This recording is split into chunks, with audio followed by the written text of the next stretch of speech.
I'm going to pick back up where I left off in this problem. I know you guys are working it, and I know I gave the suggestion.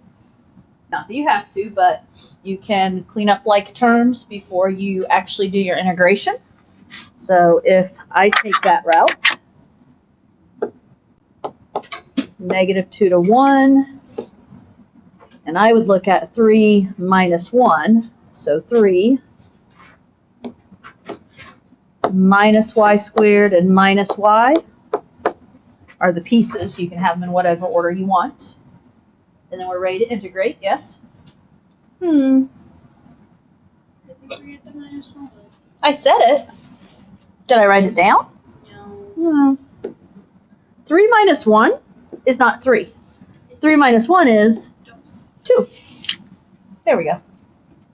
I noticed Peyton giving me a weird look, but she didn't say anything, so. Okay, so 2 minus y squared minus y in whatever order. If I integrate, what do I have? 2y minus 1/3 y cubed minus 1/2 y squared evaluated from -2 to 1. And then this is one of those things. This is doable by hand, right? Whether or not you did it by hand is a different story, but this is definitely doable by hand. So if I put in 1, it's 2 minus 1/3 minus 1/2. Minus, now the second part, if I put in 2, -4 plus 8/3 minus 2.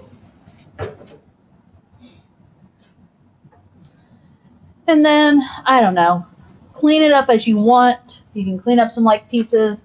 Eventually you're going to have a common denominator, right? So for me, it just kind of varies. Sometimes I clean up some pieces, although I see I'm going to have a common denominator. So I think, yeah, I just got a common denominator of 6 all the way across. So 12/6 minus 2/6 minus 3/6. And if I distribute my minus as well, it's going to be plus 24/6. Distribute my minus, it's minus 16/6. And then plus 12/6. And then put all those numbers together, right?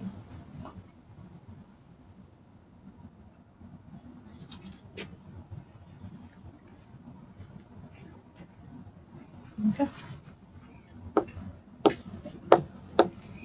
I come up with 27/6. Or did I say that too soon? Okay. 27/6, which you could leave it as 27/6. Whoops. Or you can reduce that, dividing them both by 3, 9/2. Yeah, I'm not going to be able. So 27/6 or 9/2 or 4.5 in that case, right?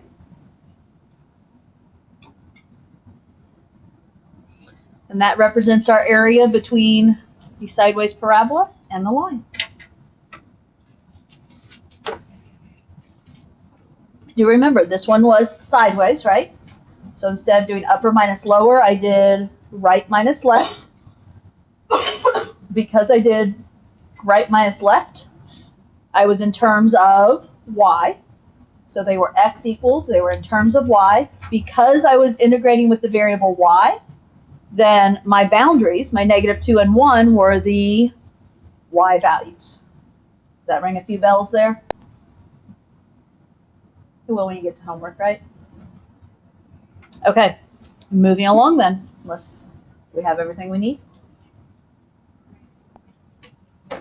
Okay, example 4. Find the area of the region between the graphs of f of x and g of x.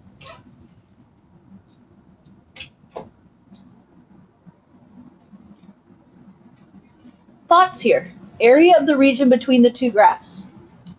What area are we going to be finding?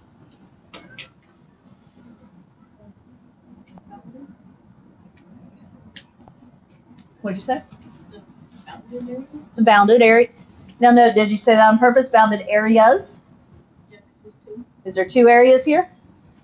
Okay. We've got this area we have to find, right? And then we also have this area we have to find. So you have 2 pieces that you are finding. Okay? Now, with that in mind, we have to know some information. Okay? A's kind of, giving us some steps here, so to speak. A says find the intersection of the 2 curves, which means I need to know this point, and this point, yes? Okay. Options of ways I can do this. Yes. You could guess. Actually, on this one, guessing wouldn't be horrible. I would say more mathematical options.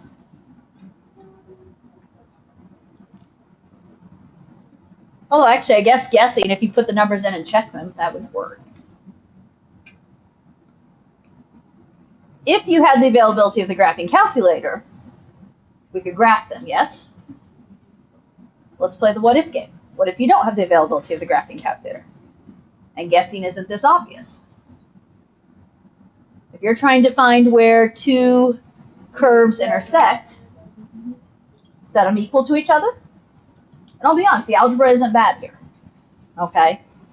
So if we take these 2 curves, to find the intersection of the 2 curves, if we take F and set it equal to G.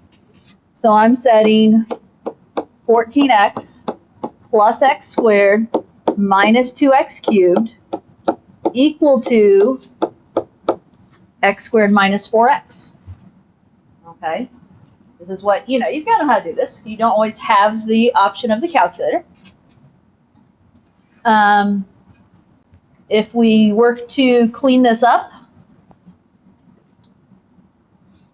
I would say go ahead and get everything on one side and set equal to 0 and see what happens. And when we start doing that, I like a positive. My largest power I like to have positive. Not that it has to be. But if I start doing that and I subtract the 14x over, subtract the x squared over, and add the 2x cubed over. Or do it the other way, whatever. If I add the 2x cubed over, it's going to be a positive 2x cubed. If I subtract the x squared over, the x squareds will cancel. And then I have a negative 4x, and I subtract 14x, I'm going to be at negative 18x. Okay, now that I think about it, wouldn't have mattered if I had a negative coefficient out front, but what's step 1 in solving? Factor out a GCF. So GCF of 2x, leaving in the parentheses a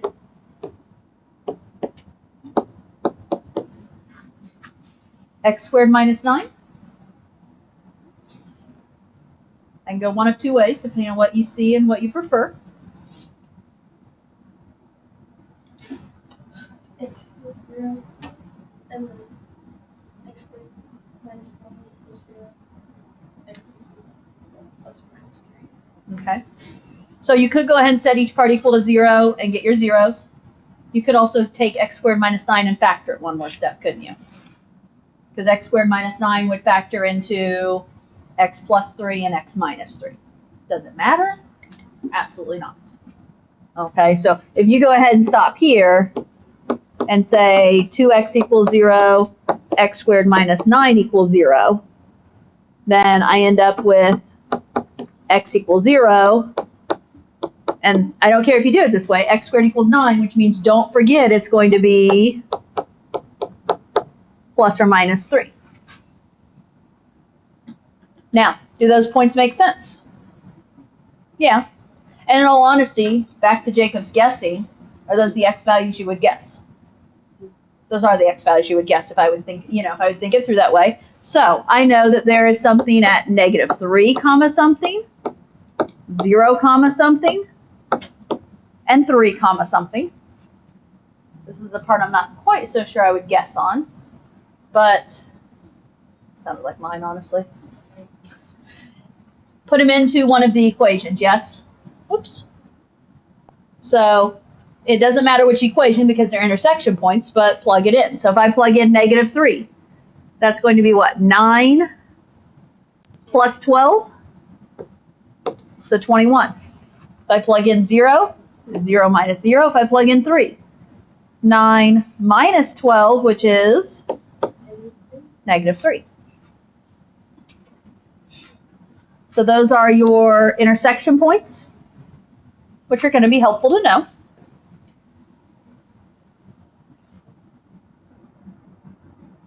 I think I just did too much work. Oh well. In thinking ahead all of a sudden, I really only needed the x values. Okay, anyways. Write the integrals and calculate the area. So, I'm going to call these, you'll see this commonly done, A1 and A2. Okay, so ultimately we have to find what A1 plus A2 is, right? But let's start with, how do I find A1?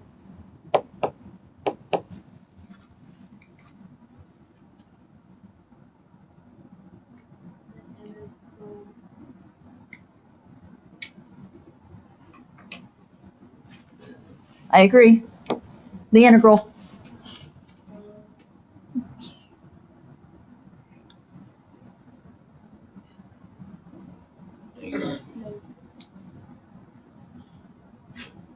What did you say?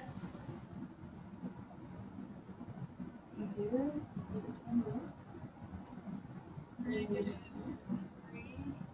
-3 to 0 g of x.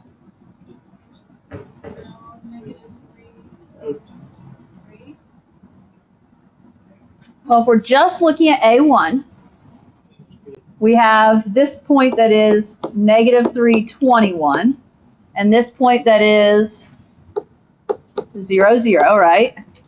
And this point is 3, -3.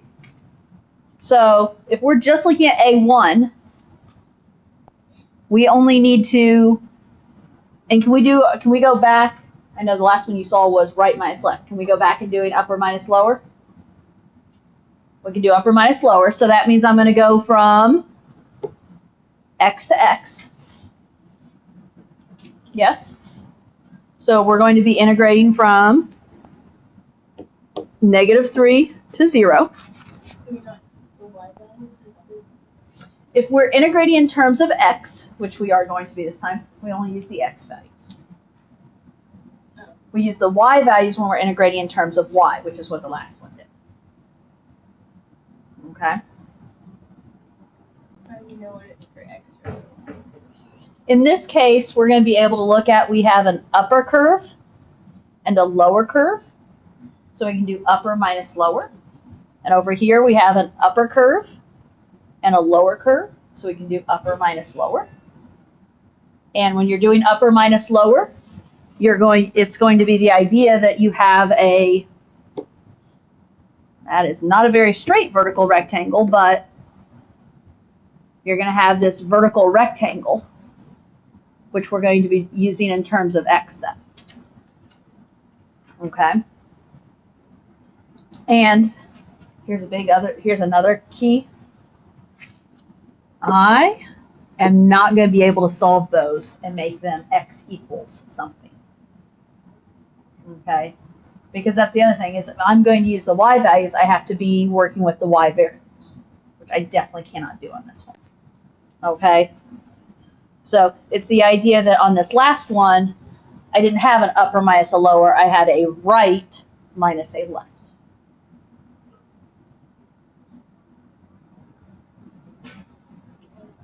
I'm not sure, something's not quite clicking there yet. Okay. Now, I will say as we try and figure out upper minus lower, have you guys identified which curve is which? Okay. The one that appears to just be a parabola is, whoops, wrong one, is g of x, yes? The one that is more the cubic is your f of x. So on A1, if we're doing the upper minus the lower, what's my upper curve? In that particular section, that's going to be g of x, yes? Minus the lower curve, which is f of x. So what I'm going to end up doing here, and I can write this out, I'm going to end up doing g of x minus f of x on this one. Because we want the parabola minus the cubic. Now, obviously I'm going to have to fill in those pieces. I can't just leave it like that. So negative 3 to 0 of x squared minus 4x minus the quantity 14x plus x squared minus 2x cubed. Because I'm doing upper minus lower. Okay, now let's see. If I clean this up, integral from negative 3 to 0, this is going to be what? Same thing I had up above, isn't it? Where it's going to end up being 2x cubed minus 18x. Because your x squareds cancel.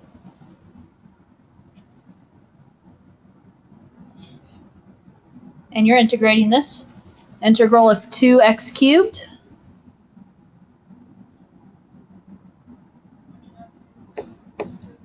Yeah, it's 2x to the fourth divided by 4, which really becomes 1/2 x to the fourth. Minus the integral of 18x, so becomes x squared, divide by 2. 18 divided by 2 is 9x squared. Evaluated from negative 3 to 0.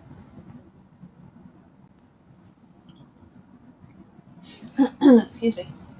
As I do the math here, 0 minus 0 when I plug the 0 in, right? Minus when I plug in 3.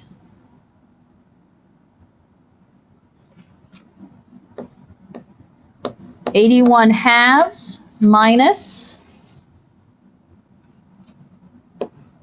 81.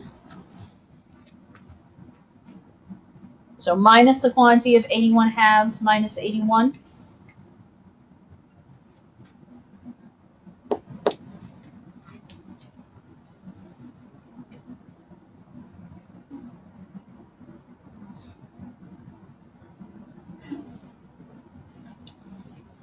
My brain is saying negative 81 halves plus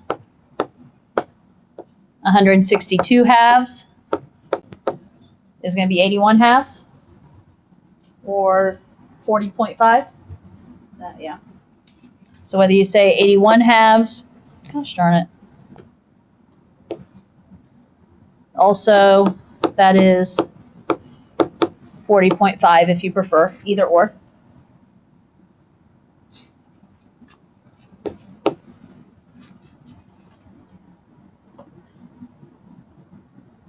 How do I do A2?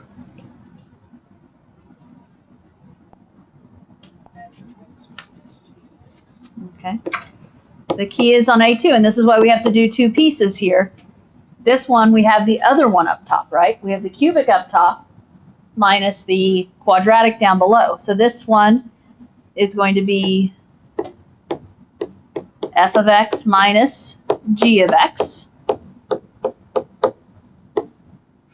What are my boundaries going to be? Okay, this time we're going from here to here. So 0 to 3. So, and you may have already set this up. So f is going to be 14x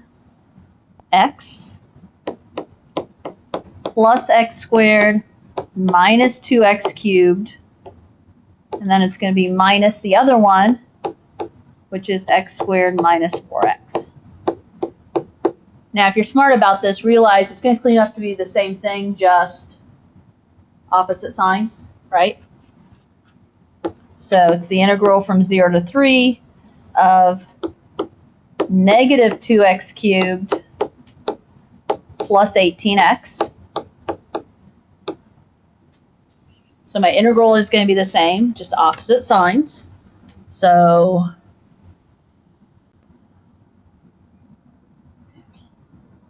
I lost my placing. There we go.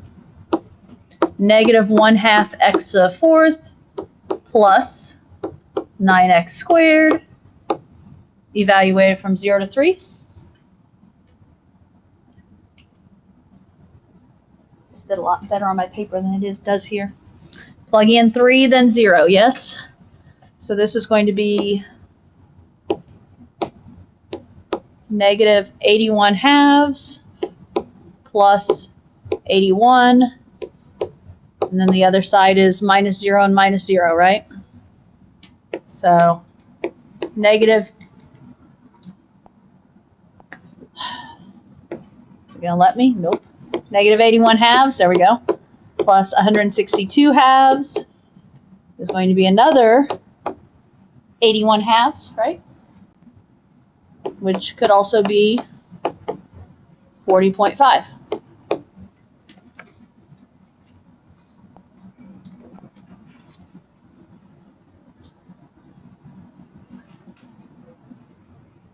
What's my answer? What? I think you said it. 81. 81? I don't know why. I just couldn't quite hear to make sure you just said 81 and not 81 halves. Final answer is 81 because what were we finding? The area of the region between the graphs, right? We had two different pieces here, so we have to add those together. So A1 plus A2 is going to equal 81. Okay, so that is your total there. So somewhere, get that on your paper, right? Don't do all the work and then not get the final answer. So this is a scenario of what to do when you've got two different pieces. You have to do the two separate integrals. You know, in this case, we had to mix things up, what was on top versus what was on bottom, and then just add them together at the end. Questions there?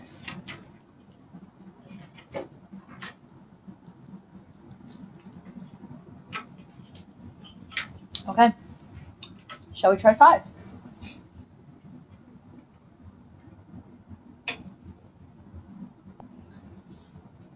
Find the area of one of the regions bounded by the sine and cosine graphs.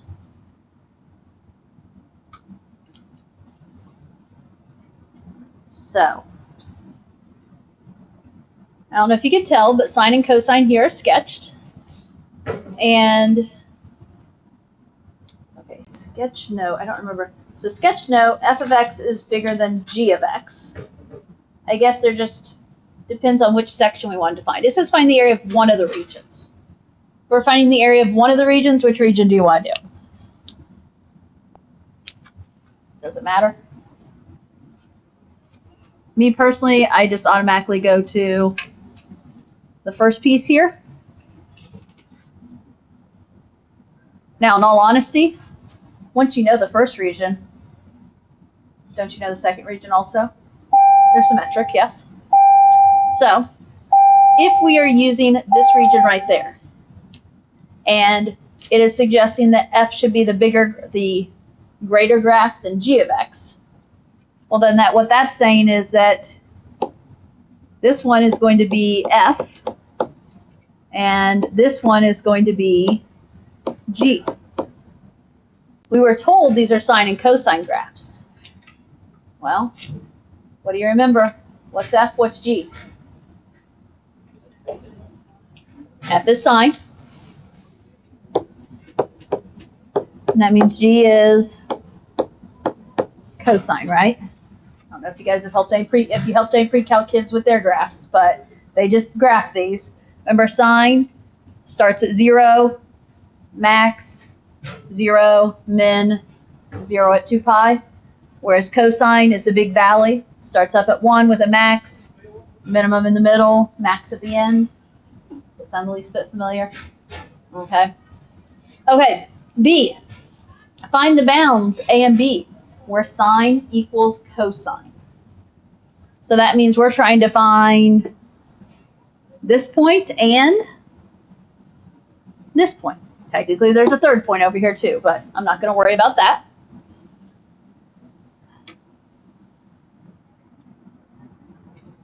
You can think equation here, but I don't necessarily think equation. I think about my trig chart. At what angle are sine and cosine the same? By 45 degrees or pi over 4, yes? So, with that in mind, I know one of those intersection points is pi over 4 comma something, right? What is the sine of pi over 4 or the cosine of pi over 4?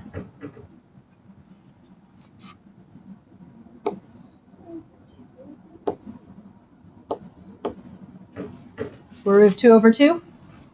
1 over square root of 2 before you rationalize it. Now, that's 1. Is that the only one? No. And we need where sine equals cosine, yes? I personally would think all students take calculus, right?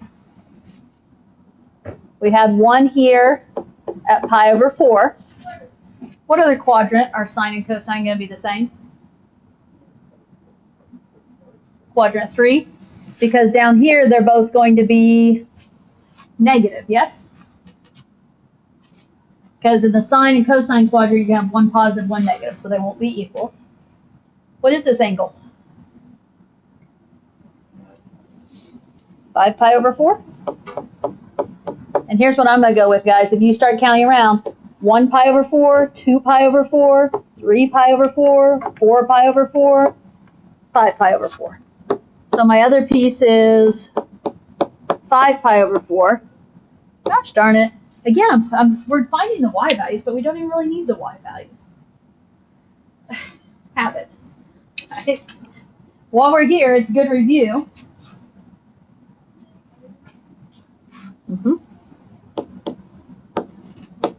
Negative square root of 2 over 2. Here's. Okay. What are we integrating here?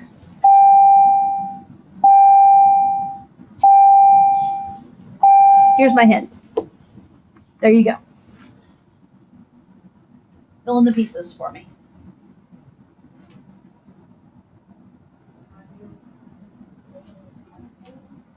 Okay. So we're looking for because. You can always go back and fill the boundaries in later, but here's the deal.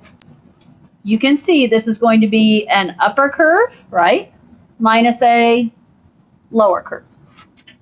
And also look at the fact my functions sine x and cosine x are in terms of x, right? So we are going to be using our x values that we just worked to find. So pi over 4 and 5 pi over 4.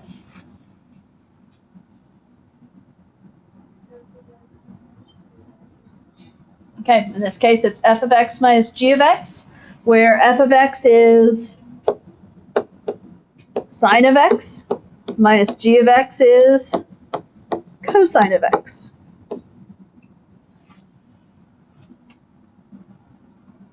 Okay. Now let's integrate.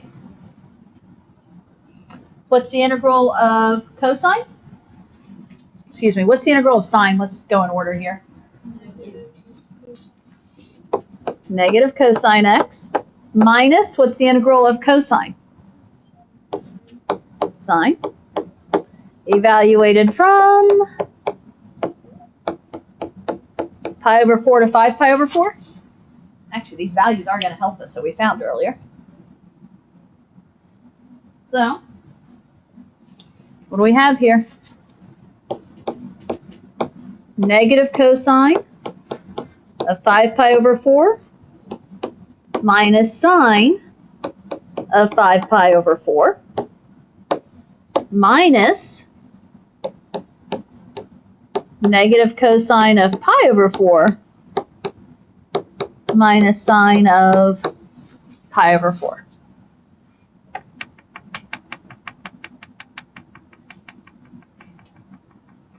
Okay.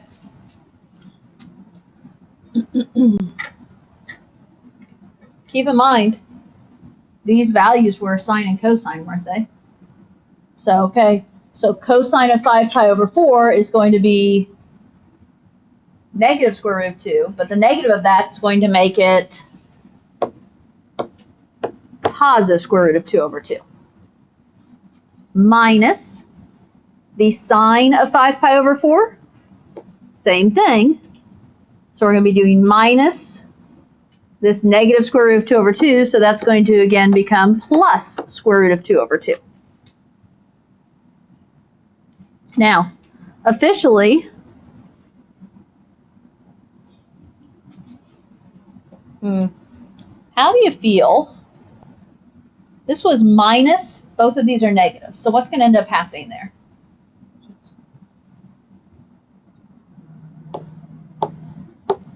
Those are going to be pluses, right? If I distribute that minus, that's all I'm doing there. I'm just trying to make life a little easier because I think I was really tired when I was trying to do this problem, but I got so confused with my signs. So now I'm just going to do plus, what's the cosine of pi over 4? And that's square root of 2 over 2. And then plus, what's the sine of pi over 4? Square root of 2 over 2. That's a whole bunch of square root of 2 over 2's, isn't it? Which, keep in mind, does it help if I say each of these is 1 square root of 2 over 2? Because then what am I adding? 1/2 plus 1/2 plus 1/2 plus 1/2. I don't know if that's how you want to think about it or not, but that's 4 halves or 2, right? So I end up with 2 square root of 2.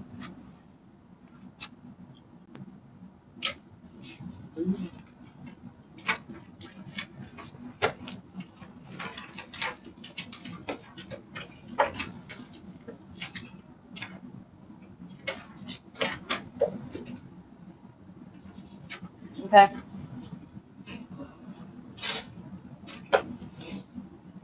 Take that back. 6 is the one that I was really struggling with because I was really tired on. I was just tired when I did these notes all together, I guess. Okay, guys. The graph of the function g consists of a quarter circle and 3 line segments shown at right. Let f be the function defined here. So this kind of, in a way, takes us back to fundamental theorem of calculus here. But they give us that information, and then they ask us to do several things here. So if we start with A, find f of negative 5. Well, we have a definition for f of x, don't we? It's a definition, so I'm going to plug this in. So f of x is the integral from negative 1 to x. So this is the integral from negative 1 to negative 5 of g of t dt.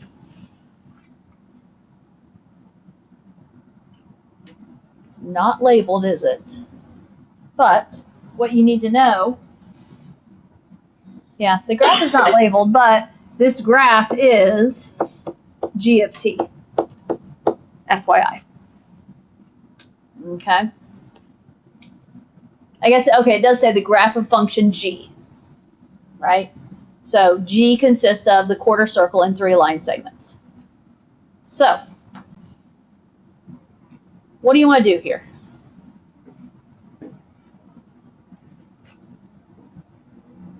Flip the integral. Okay.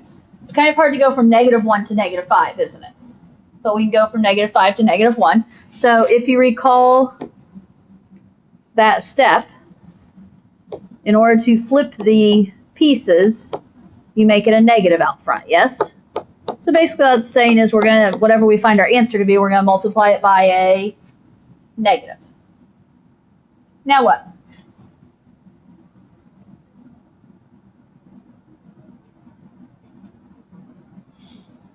areas. Find the areas. Okay. We're going from -5 to -1. Now, what is this here? That is a quarter circle, yes? It was a quarter circle and 3 line segments. So right there is a quarter circle.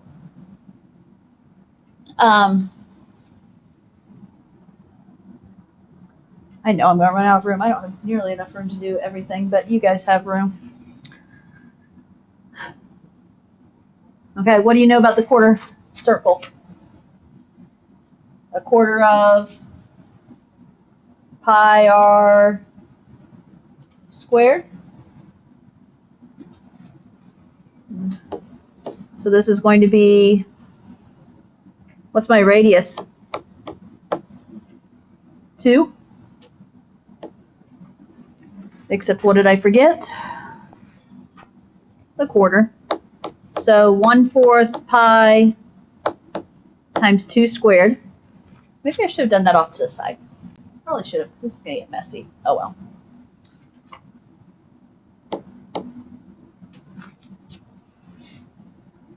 What else?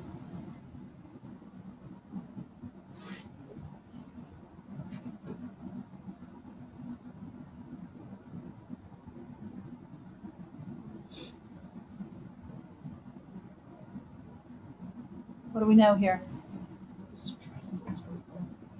Okay. He says the triangles are 1. Because if you do 1/2 times base times height, this is 1 and this is 1, yes? Now, what's the catch? Huh? +1 -1, are they going to cancel each other out? Because what do we know about this 1 down here? Once below the x-axis, it's a negative value, isn't it? So this is going to end up being +1 -1. So really all we have is the quarter circle, don't we? Because the triangles cancel each other out. And that quarter circle, did you do the math? 2 squared is 4, 1/4 of 4 cancels. So we're just going to have, this is pi. And then because it was negative here, this is going to be negative pi.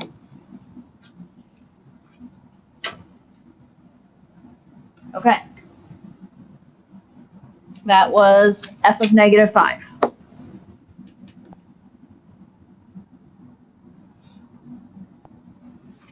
Okay, B. B asks us to find all the values of x on the open interval where f is decreasing.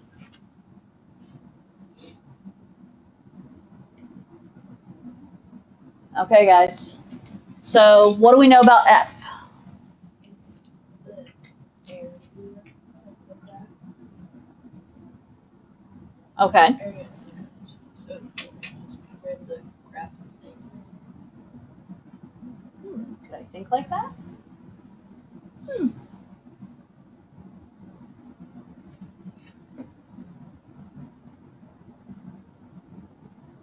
Valid. Not where my brain was going. But it works. And I don't see any reason why it wouldn't always work. Okay. So, did you guys understand what Megan said? F is the area under the curve, yes? And so we want to know, when is F decreasing? And so I think it should always work. And so she looked for negative area. Okay. As I said, not the direction I was going to go. I'm going to go my direction here in a moment. Does that flip when it goes to anything that's less than -1? Because whenever you're going backwards, you flip it to be negative, so everything that would be negative. I'm not understanding what you're saying.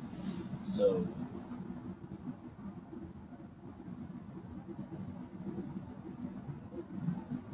we'll just I am trying to figure out what Megan said will always work. Okay, so pause that thought for a moment and we'll see if we can come back to it. What I was going to look at is, okay, if f is the integral of g, what does that mean f prime is equal to? This is the direction I was going to go. F prime is equal to g, yes? Okay, which, okay, it's going to end up working out similarly then. So we want to know, when is f decreasing? Well, f is going to be decreasing whenever it has a negative slope, right? So f is going to be decreasing whenever f prime, in other words, we need to look for when is f prime less than 0.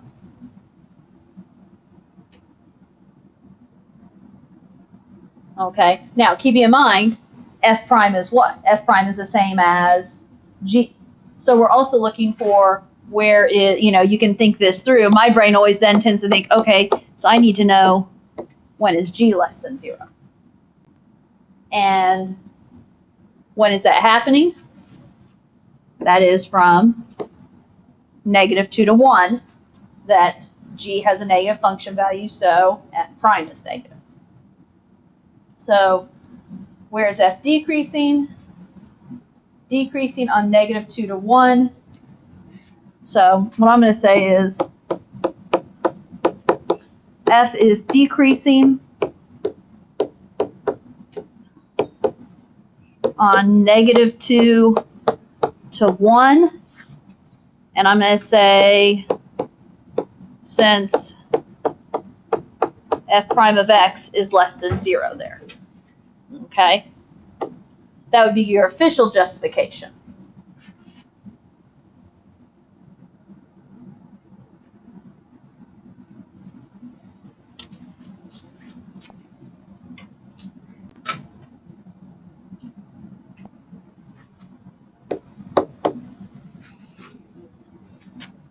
Are we there somehow or another? I just got thrown off by the, like, this thing up here. That's not. Okay, C. Write an equation for the line tangent to the graph of f at x equals -1. What kind of information do we need to write an equation of a line tangent? A slope and a point, yes? And specifically this says at x equals -1. So I'm not sure which way you guys want to do this, but if I want to know, so we're talking f here, right? So that means I'm going to need to know f of -1. Well, what is f of -1? The integral from -1 to 1 of g of t dt.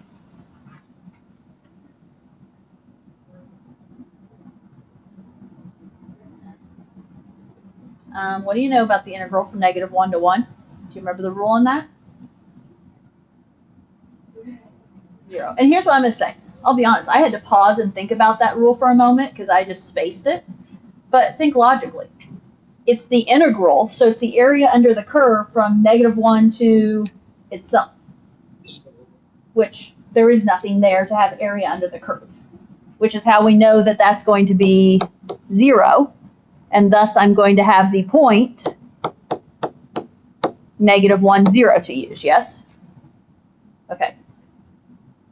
I might have went too far. He put his hand down. So is it -1 to -1? Uh-huh. Because this is defined as -1 to x. And so then I put x in here, which is how I ended up with -1 to -1. And as again, if you think, I mean, there's the official rule that an integral from when the bounds are the same is just 0. And you just gotta think, there's no curve to have an area under, is there? Okay. So there's our point. We also need our slope, which means I need to know f prime of -1, right? That's my slope. How am I going to find f prime of -1?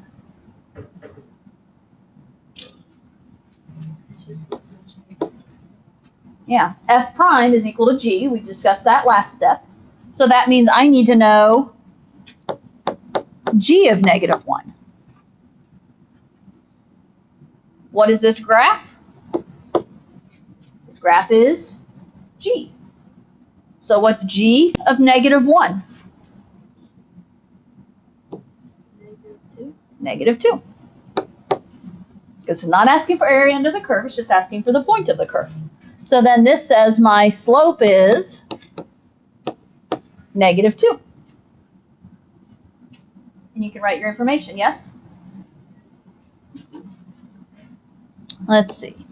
Y minus 0 equals -2 times x minus -1.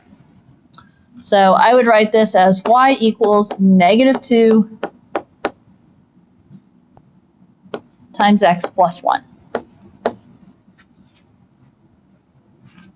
Okay? Using that point slope form. Do you multiply it out or do you just keep it like that? I just leave it like that.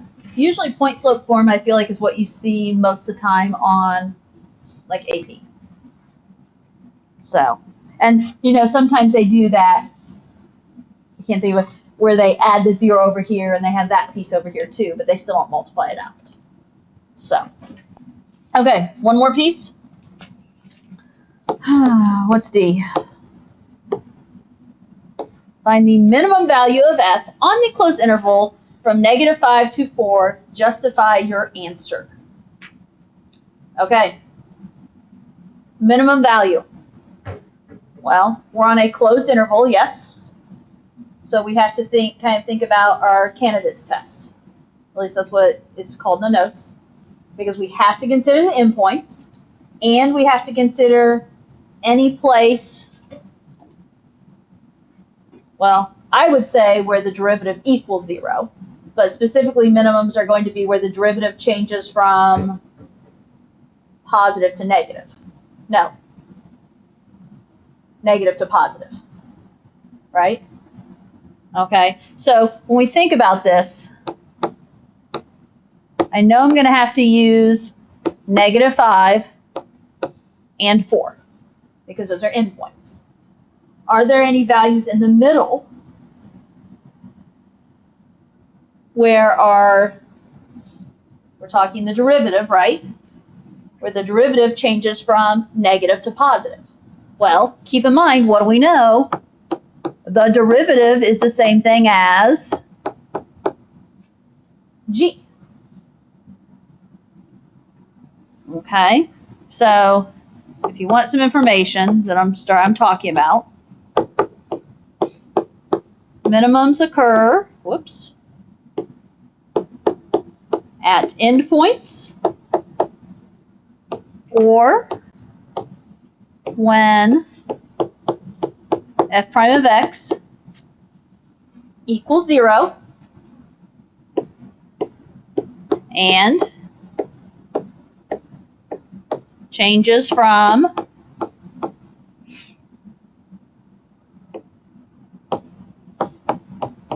negative to positive, right?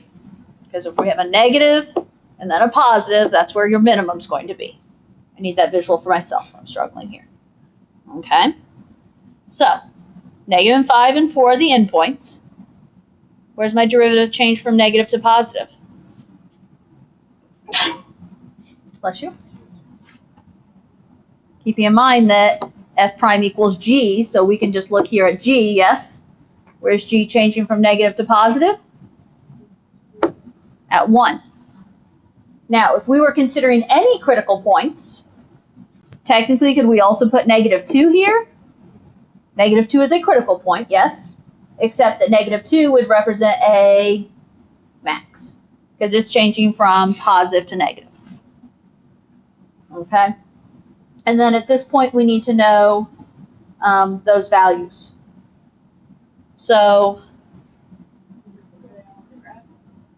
right. Well, this is plugging into, this right here is going to be plugging into f of x, though, which f of x is this. Now, we already have We already have -5, f of -5. F of -5 was part A, and that is equal to -pi. Do we have f of 1? I don't think we have f of 1, which f of 1 would be going from f of 1 would be going from -1 to 1, sorry, because it's the integral from -1 to 1. What would be the integral from -1 to 1? 1/2 times 2 times 2. So that's going to be an area of 2 there, yes? Oh, officially? Sorry, that's under the curve. It's a -2, isn't it? And then f of 4 is the integral from -1 to 4. So we have -2 there. What is this? 1, 2, 3. So 3 times 1 is 3 times half of that. So this is 1.5.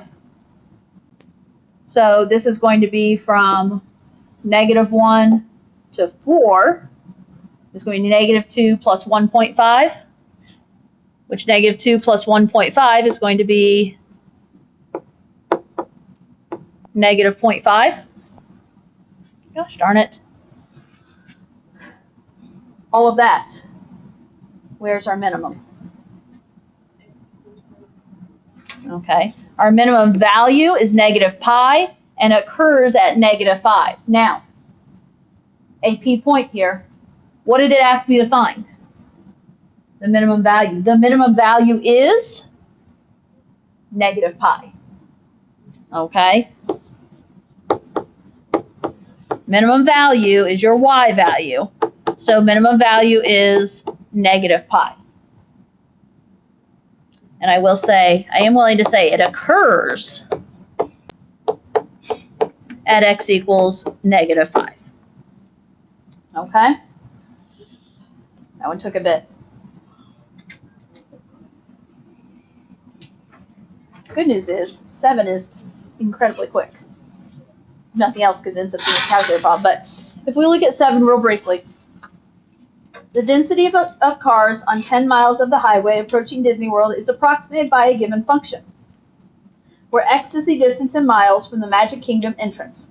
Find the total number of cars on this 10-mile stretch.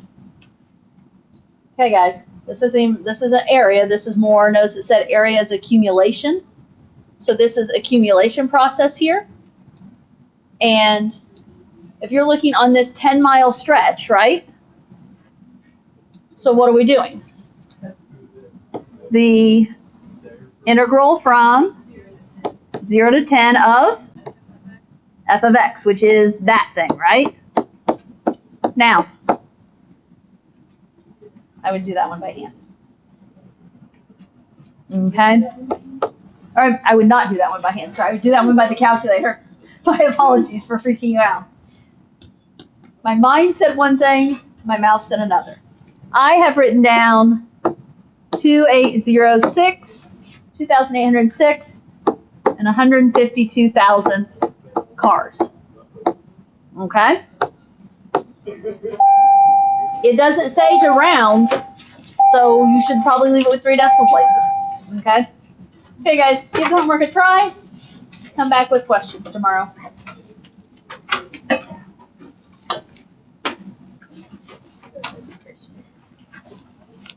This is another one of those I'll be curious to see how the notes carry over into the homework, because I don't know. We'll see.